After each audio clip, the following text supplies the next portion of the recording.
The Department for Education is calling time on uneven funding in England's schools. And that's because a couple of years ago, central government consolidated different levels of local authority spending on schools and grants for ethnic minorities and disadvantaged pupils. All that's left different schools getting different amounts of money. To address the problem, the Education Secretary said yesterday the budgets of around half of England's primary and secondary schools will change from April 2018. Our proposed formula will result in more than 10,000 schools now gaining funding and more than 3,000 of them receiving an increase of more than 5%. And of course, those that are due to see gains will also see them quickly. Now pay attention at the back as we explain what Ms Greening's done. Right now, English local authorities get on average £4,600 per pupil.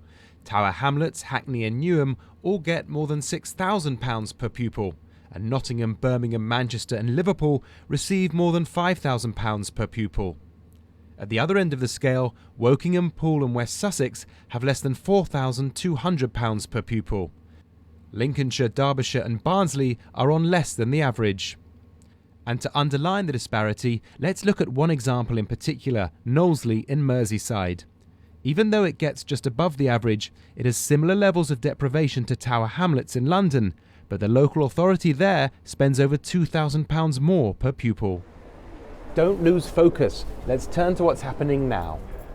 Every school here from Tower Hamlets to Liverpool will now lose money, and every school here from Wokingham to Barnsley will gain.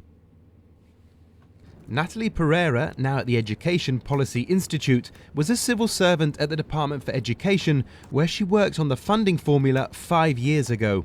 Back then, the coalition government postponed what they found to be a politically contentious issue, which has now come back on the agenda.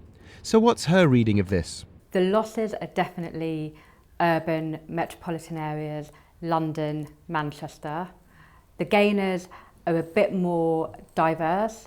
So some rural, some a mix of rural and urban.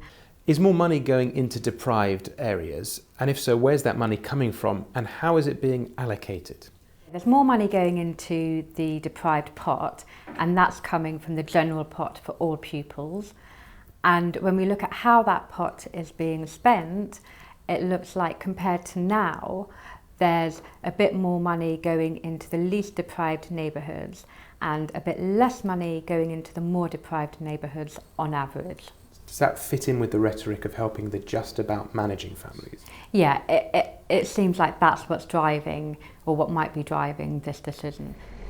The other surprises were that this takes place over just 2 years, so quickly, and that the lump sum that each school receives is being cut by up to £65,000, which is particularly bad news for the smaller schools.